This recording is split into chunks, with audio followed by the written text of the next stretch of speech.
Bureau report, India news. तो धरती के फटने की ये जो भविष्यवाणी है, ये किस ओर इशारा करती है? ये क्या इंगित कर रही है? क्या ये कोई भविष्य के आने वाले खतरे का संकेत है, या फिर ये बहुत ज़्यादा जानने की ज़रूरत है आखिर इस धरती के नीचे चल क्या रहा है? और कुछ ऐसा चल रहा है, इतनी एनर्जी वहाँ से निकल रही है कि ये धरती को दो हिस्सों में फाड़ दे रही है। पहले ये कहा गया कि इसको पूरी तरह से फटने में जो अफ्रीका कॉन्टिनेंट है उसको करोड़ों वर्ष लगेंगे, लेकिन ये समय सीमा घटकर 10 लाख साल हो जाती है। बल्कि अब जो रिसर्च है वो रिसर्च ये भी कहती है कि अगर भूकंप आते हैं, नेचुरल कैलेमिटीज़ आती हैं, या फिर ज्वालामुखी में उद्भेदन होते हैं, तो ऐसे में ये धरती के जो फटने की प्रक्रिया है, अफ्रीका महाद्वीप के फटने की प्रक्रिया है, ये और तेज़ हो सकती है। यानी कि ये जो अवधि है ये और घट सकती है। मैं ग्राफिक्स के ज़रिए इस पूरी स्टडी को आपको बता रहा हूँ कि ये जो टुलेन यूनिवर्सिटी की स्टडी है ये क्या कह रही है। वो ये कह रही है कि अफ्रीका जो कॉन्टिनेंट है 2 भागों में फट जाएगा और एक नए महासागर का निर्माण होगा। ताज़ा रिसर्च में ये सामने आया कि अफ्रीका में एक बड़ी दरार है जो लगातार गुजरते वक्त के साथ चौड़ी होती जा रही है।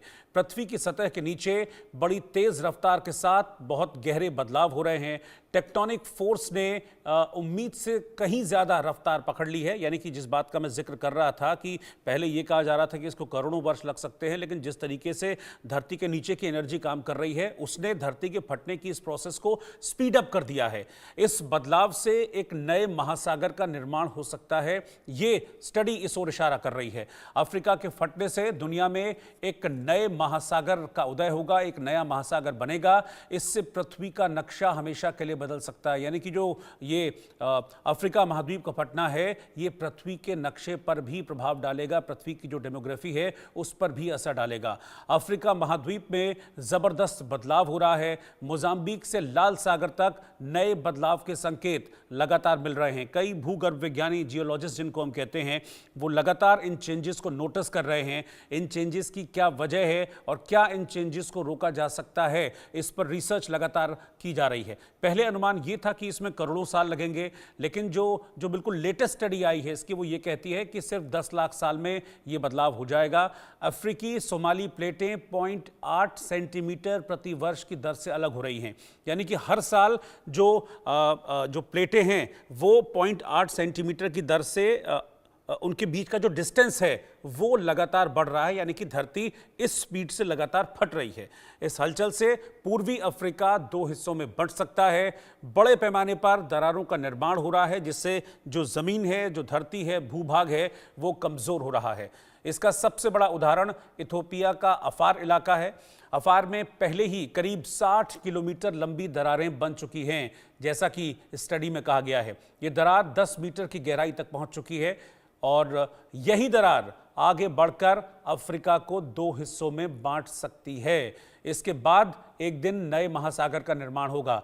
टुलेन यूनिवर्सिटी की भूवैज्ञानिक सिंथिया एबिंगर ने अपनी रिसर्च में दावा किया। दरअसल ये जो रिसर्च है टुलेन यूनिवर्सिटी की सिंथिया एबिंगर की ही रिसर्च है, जिसमें ये दावा किया गया है और इस दावे में बताया गया है कि जो धरती के फटने की प्रक्रिया है वो बड़ी स्पीड अप होती जा रही है और ये आने वाले वक्त में अफ्रीका को 2 भागों में बांट देगी।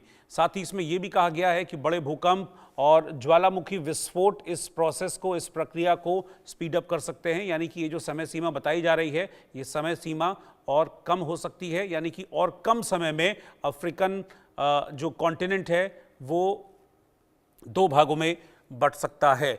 मेरे साथ इस वक्त धीरज बनर्जी जी हैं जो कि जियोलॉजिस्ट हैं और कुछ देर में प्रोफेसर CS दुबे भी मेरे साथ जुड़ेंगे। बनर्जी सर, आपका बहुत बहुत स्वागत है। ये टुलेन यूनिवर्सिटी की रिसर्च है अफ्रीकन सबकॉन्टिनेंट को लेकर। इसका क्या मतलब है? क्या धरती के नीचे चल रहा है?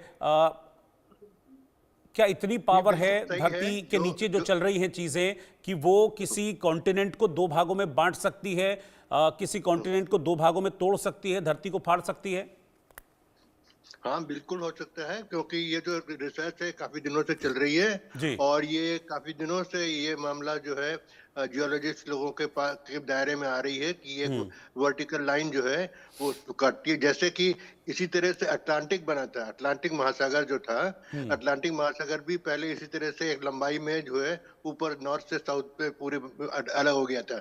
साउथ अमेरिका, नॉर्थ अमेरिका और यूरोप और अफ्रीका दोनों के बीच में से अलग हो गया था।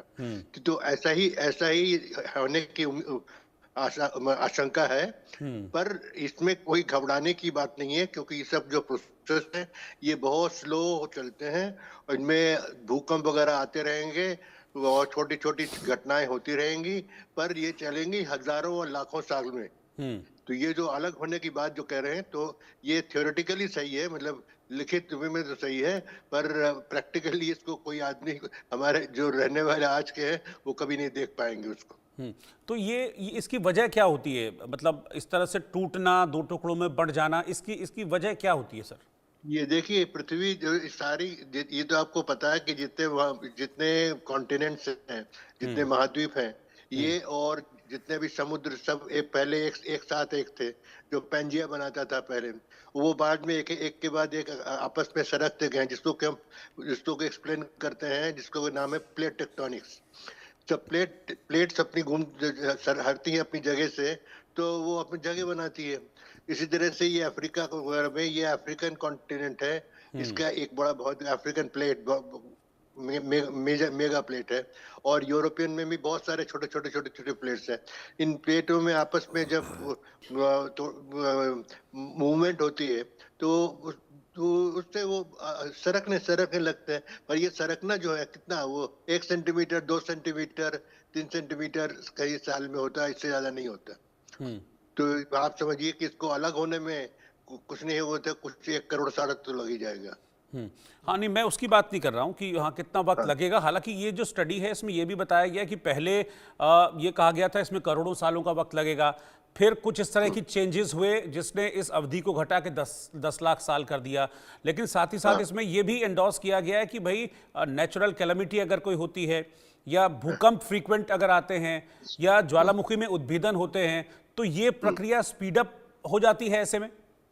ये तो बिल्कुल प्रेरित तो होगी ही। ये तो आप ठीक ही कह रहे हैं कि जो करोड़ों साल की बात कहने पे अब लाखों में आ गई ये बात, पर लाखों में भी हमारे किसी के ऊपर असर नहीं पड़ता है।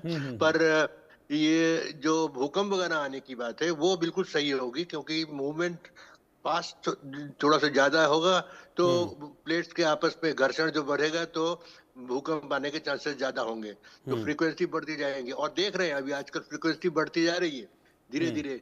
अभी ग्रीस में देखिए कितना बड़ा 7.5 का अर्थक्वेक आया, और इसी तरह से सारे इसी इलाके में पड़ता है। देखिए, तो अफ्रीकन प्लेट और यूरोपियन प्लेट जो है, दोनों जो सीधा ऊपर नीचे अगर खींचे, तो वो ग्रीस के पास से निकलती है।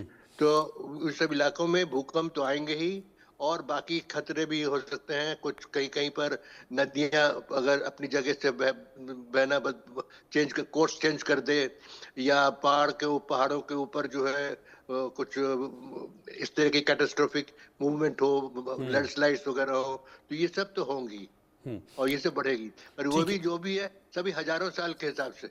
ठीक है, प्रोफेसर CS दुबे जियोलॉजिस्ट हैं, उन्होंने भी हमें ज्वाइन कर लिया है। प्रोफेसर दुबे, आपका भी बहुत बहुत स्वागत है इंडिया न्यूज़ पर। सर, ये स्टडी पर मैं